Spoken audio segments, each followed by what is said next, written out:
তো এখন দেখবো যে what is NP. NP hard, NP মানে হচ্ছে non deterministic algorithm. Basically non deterministic algorithm মানে সাপোজ 0-1 ন্যাপস্যাক, ঠিক আছে। 0-1 ন্যাপস্যাক হচ্ছে এক্সপোনেনশিয়াল টাইমে টাইম কমপ্লেক্সিটি, ঠিক আছে।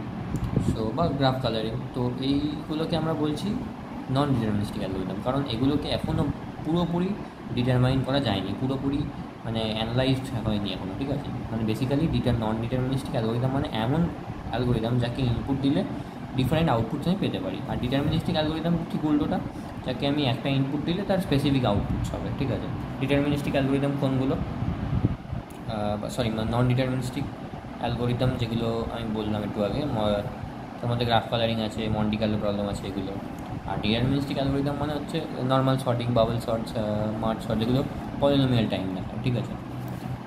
এবারে এনপি হার্ড, এনপি হার্ড হচ্ছে বেসিক্যালি আমার ডিটারমিনিস্টিক অ্যালগোরিদম, মানে যেগুলো অলরেডি আমার পলিনোমিয়াল টাইমে রিডিউসড হয়ে আছে, ঠিক আছে। লাইক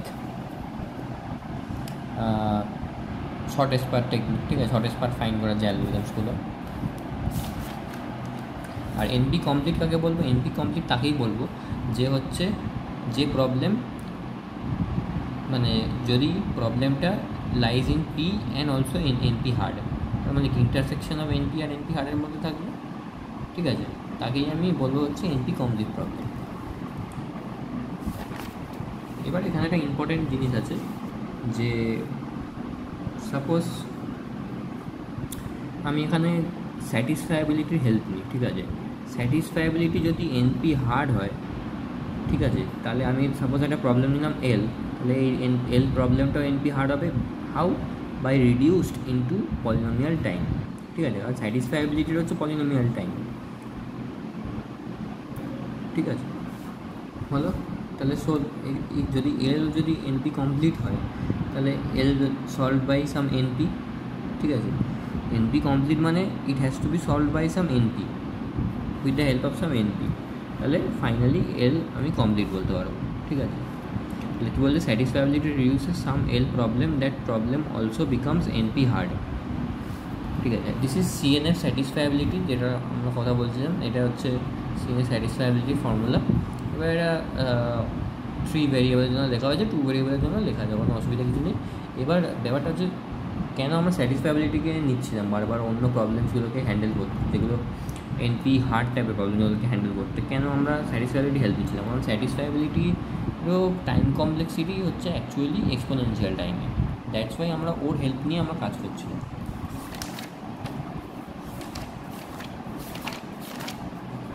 এবারে সাপোজ একটা প্রবলেম আছে, বলেছে clique decision is N NP complete, ঠিক আছে। তাহলে আমি দেখাবো কী করে, যদি আমি দেখাতে পারি যে এই প্রপোর্শনাল টু 3CNF, তাহলেই আমার কাজ হয়ে যাবে। সেটা করার জন্য আমি কী করেছি, 3CNF-এর ফর্মুলা লিখেছি, যেটা বলছিলাম, তখন আমরা দুটো ভেরিয়েবল দিয়ে ওই ফর্মুলা লেখা যায়। দুটো ভেরিয়েবল যদি লিখি তাহলে এরকমভাবে লিখতে পারবো, ঠিক আছে। এবার যদি আমি দেখাতে পারি ইকুয়াল টু যে এটার ভ্যালু 1 আসছে, তাহলে আমি বুঝবো যে আমি ঠিক করেছি, ঠিক আছে। তো আমি কী করেছি, আমি পয়েন্টসগুলো নিয়েছি, ঠিক আছে। x1, 1, x1, 1, x2, 1, মানে এটার জন্য এটা, আর এই দুটোর জন্য হচ্ছে এই দুটো, আর এই দুটোর জন্য হচ্ছে এই দুটো পয়েন্ট নিয়েছি।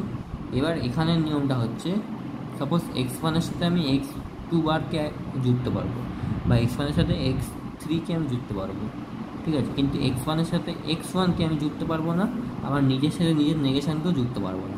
তাহলে সেই অনুযায়ী যদি আমি গ্রাফগুলো প্লট করি, তারপর তাহলে কি x1-এর সাথে আমি তাহলে x2 বারকে দিতে পারবো, আচ্ছা। আবার x2 বারকে আমি x2-র সাথেও দিতে পারবো না, আর x2 বারের সাথেও দিতে পারবো না। তাহলে আমি কার সাথে দিতে পারবো, x3-র সাথে অবভিয়াসলি দিতে পারবো, আর x3 তো অবভিয়াসলি x1-এর সাথে দিতে পারবো। তাহলে একটা যদি ট্রায়াঙ্গেল ফর্ম হচ্ছে, দিস ইজ ক্লিচ, ঠিক আছে। এবারে নট কানেক্ট সিমিলার ক্লজেস লেখা আছে, ঠিক আছে। তাহলে এবারে k = 3,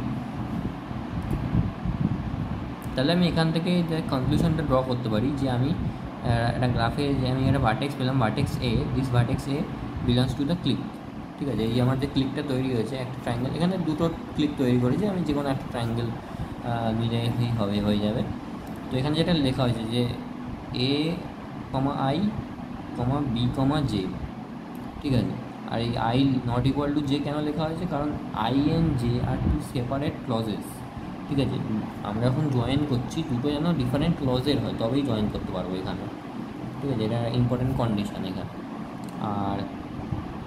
আর এটা কি B is not equal to A bar, তো এটাকে মানে যদি আমি বলি A is not equal to A bar, বোধ আর সিমিলার জিনিস, মানে নিজের সাথে নিজের নেগেশনের আমি কানেকশন করতে পারবো না, ওটাই লেখা আছে। আর এখানে কী লেখা আছে, একটা এ আছে একটা বি আছে, মানে দুটো ভার্টেক্সের কানেকশান, বাট দুটো যে কন্ডিশানস সেটা লেখা আছে in form of set. So এবার যদি এটাই আমি দেখে দিই তাহলে আমার হয়ে গেল। আচ্ছা, তাহলে আমি কী বলতে পারছি, সাপোজ আমি এই ক্লিপসটাকে নিয়েছি, এইটা আর এইটা, তাহলে আমার কি, আমার x2 এখন হচ্ছে 1, x2 ভ্যালু 1, x1 বারের ভ্যালু যদি 1 হয় তাহলে x1 এর ভ্যালু কত, 0, তাহলে x1 এর ভ্যালু 0 আর x2 ভ্যালু 1, আর সিমিলারলি x3 ভ্যালু আমি যেহেতু অ্যাক্টিভ এটা ওই জন্য 1, তাহলে 0 1 1, তাহলে কী করবো 0 1 1কে জাস্ট আমি ফর্মুলায় বসিয়ে দেবো, যে আমার ফর্মুলাটা আছে, তাহলে আমি দেখতে পেয়ে যাবো ফর্মুলাটা বসিয়ে দিলে আমি 1 পেয়ে যাচ্ছি নর্মাল কনজাংশন ডিসজাংশন করে। তাহলে from this I can prove that যে G1 ক্যান বি, মানে এখানে লিখতে হবে বেসিক্যালি যে with the help of G1 আমরা পলিনোমিয়াল টাইমে ক্লিককে রিডিউস করতে পারছি। তাহলে that's why you can show that CDP or click decision problem is a NP conflict problem.